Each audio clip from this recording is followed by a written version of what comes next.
Hello दोस्तों, राधे राधे। आज मैं आपको बताने वाला हूँ कि कंपैटिबिलिटी कैसे देखते हैं, मतलब आफ्टर मैरिज कंपैटिबिलिटी कैसे होती है। वो अगर हम जान लेते हैं तो बेटर होता है, लाइफ जीने का तरीका अच्छा हो जाता है। तो इसके लिए हम बेसिकली अगर देखते हैं कि जो पति का या पत्नी का या लड़के का या लड़की का जो डेट ऑफ बर्थ होती है, उससे हम मूलांक और भाग्यांक और कुआं नंबर निकाल लेते हैं। उसके बाद हम उसको एक चार्ट बनाते हैं, जो आपने पहले भी मैं बता चुका हूँ लोसो ग्रिड के हिसाब से। उसके बाद कंपैटिबिलिटी चेक करते हैं। इसके लिए बेसिकली 5 चीज़ें होनी ज़रूरी हैं, और वो 5 चीज़ें जो होती हैं हमारे, उस सबका एक ग्रेड है, उस ग्रेड के हिसाब से होता है। पहला स्टेप होता है इसमें मूलांक वर्सेस मूलांक, माने लड़की और लड़के का वो फ्रेंडली होना चाहिए या न्यूट्रल होना चाहिए, तो हम उसको 5 नंबर देते हैं। दूसरा होता है कि उसमें एट लीस्ट एक इनकमिंग या एक आउटगोइंग नंबर का होना ज़रूरी है, मतलब एक ग्रह उसमें से इसमें आए या एक ग्रह इसमें से उसमें जाए, उसके लिए हम 4 नंबर देते हैं। और इतना करने के बाद अगर कोई एक ग्रिड कंप्लीट होती है, चाहे वो मेंटल ग्रिड कंप्लीट हो, चाहे विल पावर कंप्लीट हो, चाहे कुछ भी, एक ग्रिड अगर कंप्लीट होती है तो वो तीसरी शर्त होती है, तीसरा स्टेप होता है, और उसके लिए हम 3 नंबर देते हैं। चौथा होता है कि अगर इस ग्रिड के में ग्रहों के आदान प्रदान, नंबर के आदान प्रदान से अगर कोई राजयोग बनता है तो हम उसको 2 नंबर देते हैं। लास्ट स्टेप होता है कि जो दोनों ग्रिड हैं उसमें 5 और 6 नंबर होना बहुत ज़रूरी होता है।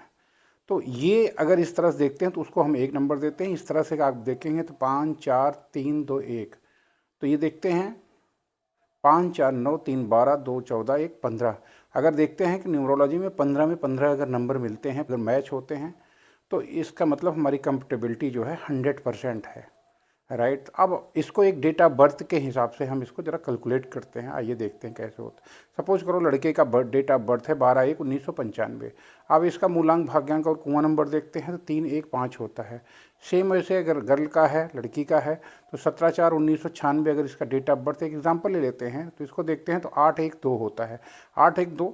अब इसकी ग्रिड अगर बनाते हैं तो लड़के की ग्रिड जो होती है 12/1/1995, 3 1 5 जो उसका भाग्यांक और मूलांक एंड कुआं नंबर होता है, उससे जो ग्रिड बन के तैयार होती है वो होती है 9 5 1 3 और 2 होते हैं उसमें। और जो 1996 से जो बन के तैयार होती है, जिसका ड्राइवर, कंडक्टर और कुआं नंबर 812 होता है, उसमें 492 और सेकंड प्लेन में केवल 7 होता है, 816 होता है। जब इनकी कंपैटिबिलिटी चेक करते हैं, आइए देखते हैं कंपैटिबिलिटी। पहला पॉइंट जो मैंने आपको पहले बोला था, उसकी पहला पॉइंट क्या है, मूलांक वर्सेस मूलांक।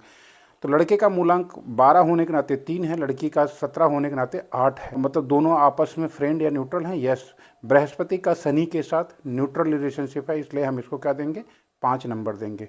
दूसरा क्या देखते हैं कि एटलीस्ट एक इनकमिंग एक आउट गोइंग होनी चाहिए। तो आप देखते हैं कि लड़के वाले चार्ट में 4 मिसिंग है और लड़की में 4 है, तो 4 मैंने राहु, राहु उधर से इधर आता तो एक ग्रिड कंप्लीट हो जाती है। इसको हम क्या देते हैं, हम 3 नंबर दे देते हैं, 4 नंबर देते हैं। और तीसरा प्लान होता है हम कि एक प्लेन कंप्लीट हो गया, ऊपर वाला हमारा प्लेन अगर कंप्लीट हो जाता है नंबर के शेयर करने से, हम उसको 3 मार्क देते हैं। तो राहु का लड़के की ग्रिड में अगर आता है, मैंने आदान प्रदान होने के बाद, तो क्या होता है, पहली ग्रिड हमारी कंप्लीट हो जाती है, तो 3 नंबर होता है। इसी तरह अगर देखते हैं तो ये अगर हम 5 नंबर होता है या 8 नंबर का आदान प्रदान होता है, तो ये क्या हो रहा है हमारा, जो कि लड़की की ग्रिड में 8 नंबर है, लड़के की ग्रिड में 8 नंबर नहीं है। 8 उसमें से इसमें ट्रांसफ़र होता है, तो 2 5 8 का एक राजयोग बनता है, जो दूसरा राजयोग कहा जाता है, जो प्रॉपर्टी राजयोग कह बोलते हैं हम।